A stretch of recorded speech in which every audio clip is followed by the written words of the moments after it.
Bienvenue Gordon W. Fulton. Welcome, David Fulton. You're more interested in the legacy and heritage. You're in charge of historical research of the Park Agency in Canada, where you're taking us. Thank you.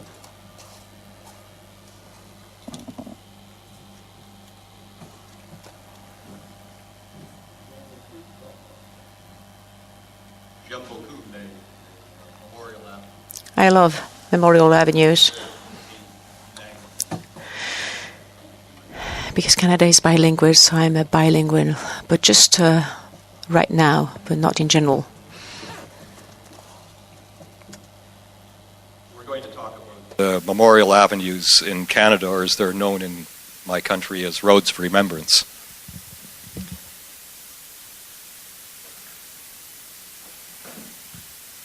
Some oui.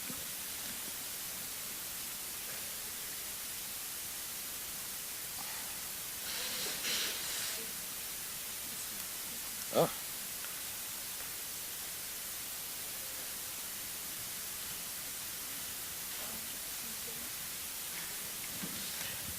As a bit of background, the average age of a soldier in the First World War in Canada was 26. And 80% of the soldiers, the 600,000 soldiers in Canada, were bachelors, or single. It was really a young man's war as far as Canada was concerned. And interestingly, of the first contingent of the Canadian Expeditionary Force that went overseas, 70% of them were born in the United Kingdom. In comparison, 73% of the first contingent of the Australians that went over were native-born. So it was a young man's army, and it was a very British army that came from Canada. Boy soldiers, that is soldiers under the age of 18, were very common in the Canadian context. It's estimated that between 15,000 and 20,000 soldiers under the age of 18 enlisted in the Canadian Army and served overseas. This is a picture of one of those boy soldiers. His name is Mark Edward Burton, and he was born in May 1899. And he enlisted. He was actually born in France, which is unusual in the Canadian context. He was born just north of Paris. And he enlisted in the Canadian Army after having immigrated in 1906. Claiming to be 18 years and 10 months old, when in fact he was 15. He was accepted into the army, and he served in France. He arrived in France on the 27th of October of 1915, and he was hospitalized with influenza, with the flu, towards the end of January 1916. And once he recovered from that, he was sent back to the front, and he was killed in May of that year. He had been in service for 440 days, and when he died, he was 17 years old. Now, this is depressing, I guess is the word I'm looking for, but not uncommon, as I said. There was another soldier, Robert Clarence Thompson, from the East Coast of Canada, who enlisted at the age of 13 in the Canadian Army and went overseas and was still in uniform at the signing of the armistice, and he was 17 years old, and he was commanding troops at that time. So there were positive stories as well too.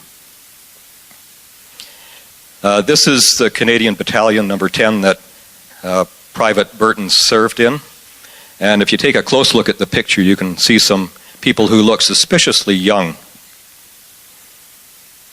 just to indicate that this was not a Canadian phenomenon. Here is the opposing German trench, and if you look at that picture, you will also see at least one youngish looking soldier.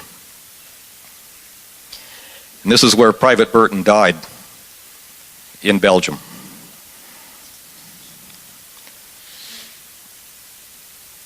I like the trees. I'm not a tree person, but I like the trees. And so did different parts of the country. The idea of a memorial tree started to gain some traction in Canada while the war was still being waged. And the idea of having a memorial tree was taken up on the Pacific coast of Canada, where a short avenue of 14 maple trees was planted in April 1917 to honor former Victoria High School students who had made the great sacrifice. And the tree memorial was actually conceived by the Women's Canadian Club, the local Women's Canadian Club, under the leadership of its secretary, Mary Elizabeth Heineman. And the Victoria High School's Roll of Honor included Mark Burton, who was a student of that school. This is what the Memorial Avenue in Victoria looked like in 1975. This is what it looks like today. This the same angle of photograph. The trees were removed a few years ago at about the same time that a large addition was built to the school that you can see to the right. 4,500 kilometers to the east in Halifax on Canada's east coast, there were maple trees that were planted in 1913 before the war by the local high school's young principal. His name was George MacDonald Sylvester. And they were dedicated as a memorial to him following his death on the Thiepval battlefield in September 1916. Here you get a picture of a little plaque that was installed along with the trees at that time. And this is what you see today. The trees have been removed. And if you'll notice, there's a new addition to the school that's been built just to the left. I don't necessarily think that new additions equals no trees, but in some cases it may have been that case. Now we've heard a few ideas, good ideas about where this whole idea came from. And it was pretty clear that the idea of a treed memorial avenue as it relates to the First World War had many roots. And the soldiers' warm regard for trees in France and Belgium, as recalled by this British soldier, Lieutenant Kelly, speaks pretty eloquently to the appeal that these trees had for the soldiers. We've seen some of the images, too, of what they were thinking about when they were thinking about these trees becoming living symbols of the sacrifices made in Belgium. We've seen the Paul Nash painting. And we've also heard about Second Lieutenant Gillespie's role in this whole process, and David has covered that quite well. The avenues were important to Canadians, and when the war was beginning to wind down, as shown in this photograph of soldiers leaving Vimy, the avenues were the stage where positive things happened as well too. It was a place where you could rest and recuperate. And as the war finally wound down, the interminable war finally wound down, the Canadians made their way along these wonderful avenues. The avenues that still exist today. The war ended. I think that's pretty clear. And an international phenomenon happened. The whole idea of trying to memorialize these people who had given their ultimate sacrifice. Citizens felt an obligation to do something to make sure their memory was never forgotten. And I show an excerpt, a clip from an Australian newspaper. Singapore covered this, the United States covered this, and of course Canada covered this in the press. The Roads of Remembrance Association came out of this, an association that was looking to do the right thing, to be able to provide an alternative to the statues and obelisks and all the monuments that serve no purpose other than to recognize or remember. This is the office where it happened, as a matter of fact, in Westminster. In June 1919, a group of people got together and decided that there would be a Road of Remembrance Association, and that part of their job would be to send the message out far and wide. So by 1920, the Road of Remembrance Association and Mrs. Millicent Harrington Morrison, a lady I would not want to cross paths with, sent letters everywhere encouraging people to participate in this program, to promote the adornment of suitable highways in the precincts of schools and institutions with trees in memory of men who gave their lives in the war.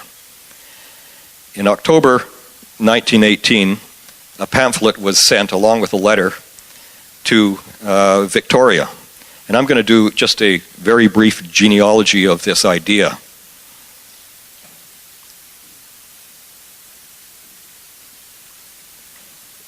The idea was sent off to the United States, and a gentleman by the name of Charles Latham Pack, who was the head of the American Forestry Association and a publisher and writer of indomitable spirit, sent messages all over the place, and people who know North America know that Canada is heavily influenced by the US, and he had a major influence in getting the message across in Canada. The Americans took up this idea. There's a plaque that's in Central Park to some trees. And I'm going to take a look at each of the major roads of remembrance that were developed in Canada in the years during and just after the war. And in our terms, the Road of Remembrance has four elements. It's a linear tree-lined roadway, typically in a rural or semi-rural location. They are composed of trees of a single species, regularly spaced along the roadway, which would ideally grow tall and stately. Each tree was assigned to a specific soldier, usually by means of a small plaque. And involvement of the next of kin in purchasing the tree or plaque created both a personal and a community memorial. Here's a map of Canada for those of you who aren't familiar. We're going to go across the country, and we'll look at examples in each part of the country. In the top right-hand corner will be a location map for you when we get to those places. So, in the case of Victoria, we had a gentleman named Major Haggard who had formed the Veterans Association in Britain. He was in touch with Mrs. Morrison. In fact, he loaned his office for their first meeting of the Roads of Remembrance Association. He suggested that maybe she should get in touch with his sister, Baroness Anathan, who was living in Victoria during the war. And so Mrs. Morrison sent the Baroness a letter saying, "You should do this." She also sent a letter to Charles Pack to remind him that he should be doing this as well too. The Baroness had another brother, the Colonel Haggard, who was living in Victoria at the time and set up the Veterans Association in Victoria. And all during this period, Major Haggard's son was killed in the war, serving in the Canadian Army. So I think these pieces and these people came together at an opportune time, and the sentiment was strong in Victoria, which was 91% British during this period, to develop a road of remembrance. This is the road they chose. It was brand new. It was developed in 1916. It was planted in the early 1920s. In the second year, 1922, they had Joffre come from France to actually dedicate a tree. You see his plaque. This is what the road looked like in the mid-20th century. You can see the trace of it. It was quite striking on a semi-rural landscape. This is what it looks like today. It still exists. A large chunk of it was destroyed for commercial development, but 300 of the 600 trees that were originally planted still exist. This is a street view. This is one of the gentlemen who has made sure that the memory is not forgotten. He is a member of the local Memorial Avenue Committee, Ray Travers, and he is a bulldog of a man, and he is a man with an idea. And the association that he fronts of volunteers has created a series of plaques and street signs so that people do not forget the Road of Remembrance. It's still being planted with memorial trees. Here's a case of a soldier who died in the Afghanistan war, his parents planting a tree in his memory about 10 years ago. Montreal is the second one I'm going to look at. The Montreal Women's Club was the initiator of this, and they decided to plant a tree, memorial trees along an avenue in the city of Montreal that they considered more or less treeless at this point. And you can see the key organizers there. It's Mrs. DeGray Stewart, who's manning the shovel there. Unfortunately, in Montreal, there was indifference and, in fact, vandalism. And within a few years, the trees were being chopped down. And this is a photograph showing in the 1930s where they're still being chopped down because they were in the way of commercial businesses and so on. There are still parts of the street that survive, more or less intact. You can see on the right, and a plaque has recently been installed in one small segment of the street. The bottom left-hand photograph shows what happened when a microstorm went through last year, almost exactly a year ago, and destroyed a number of trees. And instead, the Memorial Avenue was renamed and moved to a new location, and this is the Memorial Avenue today. In Calgary, the local Board of Trade and Chamber of Commerce got together, and in May 1922 they planted their first memorial trees. By 1928 there were 3,278 trees along their Memorial Avenue. Again, segments of it still survive, but as you can see on the left, the street had to be widened. It's now become a major highway entering the city of Calgary, and so many trees were demolished and not replaced. Today, there are elaborate services that take place, and new trees are being planted. And there's a program called the Field of Crosses Memorial Project, where crosses are put up. 3,200 crosses are put up every November beside Memorial Avenue, which you see on the right-hand side. There are reasons why the street trees continue to fall, and one of them is on the left. And there are new initiatives to try to create new spaces and new commemorations along the street, which you may or may not agree with. In Saskatoon, we've seen this photograph earlier this morning. Memorial Avenue was planted in 1922. Again, on Arbor Day it was started. And 8,000 people showed up in a pouring rainstorm for the inauguration of this Memorial Avenue, which leads into the community cemetery. Early photographs, each tree is dedicated to an individual as per a Memorial Avenue, and there's a certificate shown there as well too. It is the only one in Canada that has survived almost completely intact, and it was named a National Historic Site for that reason in 1992. And ceremonies are still taking place in this cemetery, and new plaques are being erected, and it now is dedicated towards those who served as well as those who fell. A sad story in Hamilton, Ontario. A street was started in 1923. The intention was to have it 65 kilometers long from Hamilton to Niagara Falls. Unfortunately, the highway building program that took place in that part of the country intervened in the 1930s, so it survived for less than 10 years. And what you see there in the large photograph is what that highway looks like now. It's one of the busiest highways in the world. It was in North America, sorry, and it was the first Autobahn-style highway in North America. A small one and a late one, 1928, was developed in North Bay, Ontario. I think on the left you can see the trees, but I'm not sure. Nothing of it really survives today. All the plaques that had been used were moved to a central location a few kilometers away. Though there is still planting going on today, and in fact the drive has been extended, there's no conception of it as a memorial to the First World War any longer. In Winnipeg, Manitoba, there's a roadway that leads into the university. You can see on an arrow on the left. It has a single monument that dedicates the trees to the students and faculty of the university who died.